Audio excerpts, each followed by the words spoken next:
Welcome back to Comics Choice.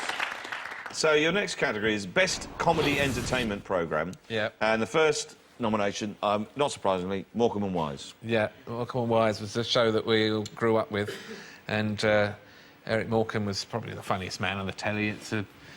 And they were the ultimate double act. They worked together, Eric Morecambe and Ernie Wise, I think for about 40 years. Yeah, they started when they were 16. Eric was so comfortable in Ernie's presence and so able to be funny. And there were people who said, well, Ernie Wise ain't very funny, why don't they just have the Eric Morecambe show? Completely missing the point. Totally missing, Eric Morecambe was that funny because he had this other guy there, always to bounce off. There's a sketch he did with Andre Previn, and he did this sketch where he was going to play Grieg's piano concerto. It went on for about 10 minutes. You can see in the background the orchestra they've got on stage can barely play their instruments because they're laughing so much. Yeah. In fact, we've actually got a bit of that clip here, so look at this. Yeah, that's good stuff. They were just great family entertainers too. They didn't rely on. They never had to do any targets. They also had this very odd thing they used to do, which you don't really think about now, but they would. You'd see them at home. Yeah. And they would live together in a house and slept in the same bed together. Yeah. That's right. You'd see the scenes with Eric and Ernie at home in bed, getting into bed with them. Good night, in their pyjamas. In their pyjamas. It was never really... They never really thought... They weren't gay. No. It was clear that they were kind of not sexual beings. You can't imagine that in their world, you know, they never got erections. No. It's just...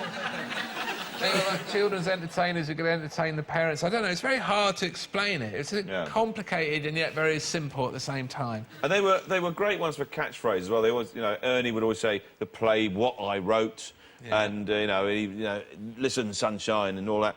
You're a bit of a fan of catchphrases, yeah? I'm familiar with the idea. Well, you've got something up your sleeve. I've got something up my sleeve. I've got a little quiz. OK. OK, I'm going to test your knowledge of the comedy catchphrases. OK. All right? I'll start, and then you see if you can finish them off, OK?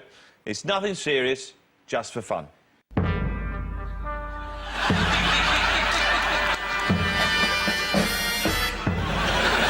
You'll be playing for the actual hat worn by Don Estelle in It Ain't Half Hot Mug. Look at that. You don't get the woman with the long neck. So, here we go. Listen very carefully.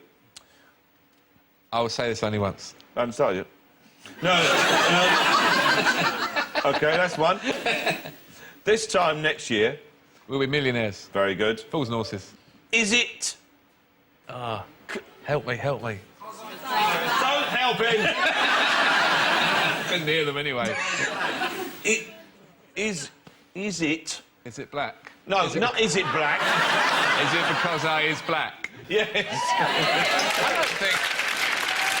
I don't think is it was enough of a clue there. Oh, sorry. Yeah, I'd have like, is it because I is? I know, but... It's probably too easy for you. And what catchphrase would be, is it black? OK. Drink. Ass. Feck. Arse, drink. No, there's no one. Nuns? It's from Father Ted, Father isn't it? Ted, yeah. It's, I was looking for girls. Oh, girls. Yeah. OK. Girls, feck, girls. Drink, ass, feck, nuns. OK, here's one, right?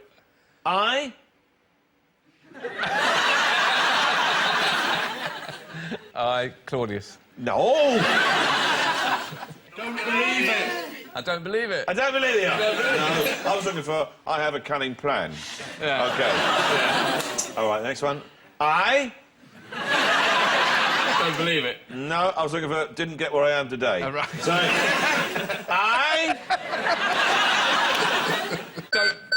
I've started, so... I'll finish. Brilliant. Well done. And there you go, you get to keep the hat. Very kind. There you go, you're very wonderful. Now, I don't know if you remember, we were talking about entertainment programmes way back. Yeah. And your next nominee was Tiswas. Tiswas, yes. Now, Tiswas... Yes. I mean, why? Why? It was chaos. To my mind, this is the definition of entertainment. Right. Hosted by Chris Tarrant, with Bob Carroll, Sally James and Lenny Henry. Yeah. And usually there was someone being covered in gunk or having a pie thrown in their face. It was general chaos and mayhem. Ridiculous. The studio was covered in muck. Yeah. They were playing games and shouting. No one seemed to know what was going on. No. Everyone was laughing all the time. Everyone in the studio was laughing. All the cameramen were laughing. They were so much enjoying it themselves that you just wished you were there. Let's have a look at Tiswas. Good morning, Earl of Britain.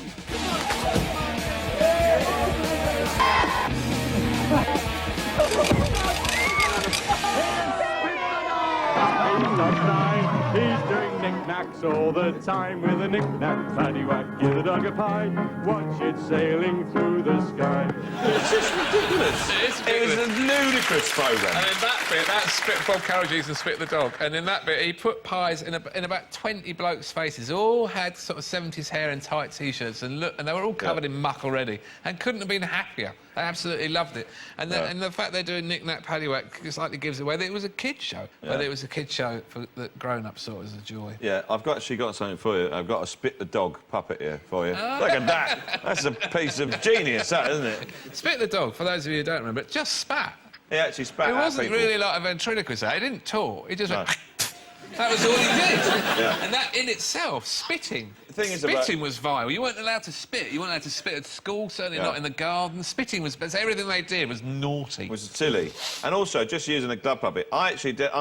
Once I drove around town with 2 glove puppets on my... on my hands. And instead of gloves, I had a rabbit and a raccoon.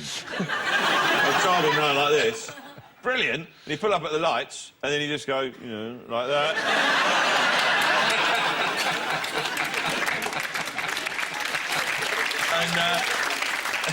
And actually, I remember some woman in a car, she's like, look away, dear, the man's on drugs, you know? Which, of course, you weren't. Which, of course, I weren't. So that's... So your next nomination for Best Entertainment Show, Graham Norton. Yeah, I really love the Graham Norton show. I love Graham. He's just very, very, very, very funny. And he kind of allows the guests their space. He's an excellent host. He's been doing chat shows now for 10 years. Yep. Some of the stuff he does on the internet. He did a scene on... I think he had Joan Collins on, and he got someone on the phone who was a Joan Collins fan. And it became clear after a couple of minutes that this person was masturbating whilst watching the show. And you kind of had to be watching it to realise how funny. Graham's horror, and then the skillful and adept way he negotiated this appalling sex crime. Yeah. And turned it into comedy gold was brilliant, whilst retaining Joan's dignity. He is a brilliant host. Yeah, let's remind ourselves of Graham Norton. Look at this. You want to see something interesting, Beth? Yes. Watch this, watch this. SGN signed out. It seems you could try and sell that to the viewing public. I don't know if you can. Can you give me a price? Well, to Betty, it's priceless. Well... OK, George, off you go. All right. Well, my first job outside of college was working at an amusement park, performing in a show. Ja? She's leaning towards you. Und jetzt ziehst du mir meinen Top über den Kopf hinweg aus, komm. And now you're taking off her top. No, I don't think I am, Greta. We change the phasing on the traffic lights sometimes.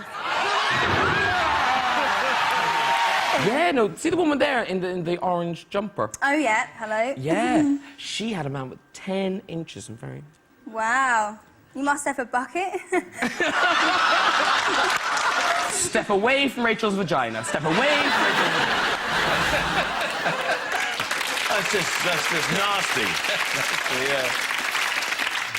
Yeah, but he's a fantastic... He's a brilliant host. He's very good. And I've been on a show a few times, and what I found out about it was people actually reveal themselves a bit more than they do on a straightforward chat show. It's just them.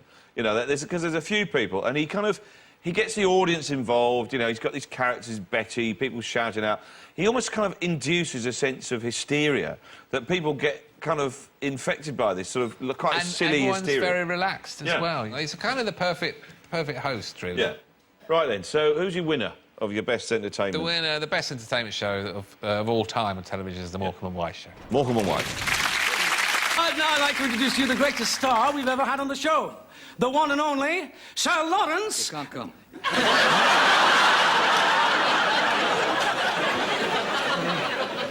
You can't come. You can't come? What's he doing? Pantomime? Alhambra, Bradford. Aladdin. Aladdin. Abanazar.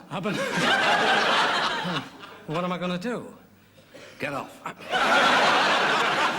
can't do that. I've got to keep these people happy. Exactly, get off.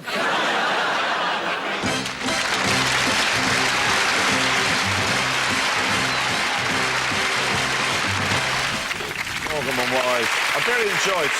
Yeah. Warms the cockle. It does, doesn't it? So, I'll be back tomorrow for another Comics Choice. But for now, thanks very much to Alan Davies. Hey. Good night.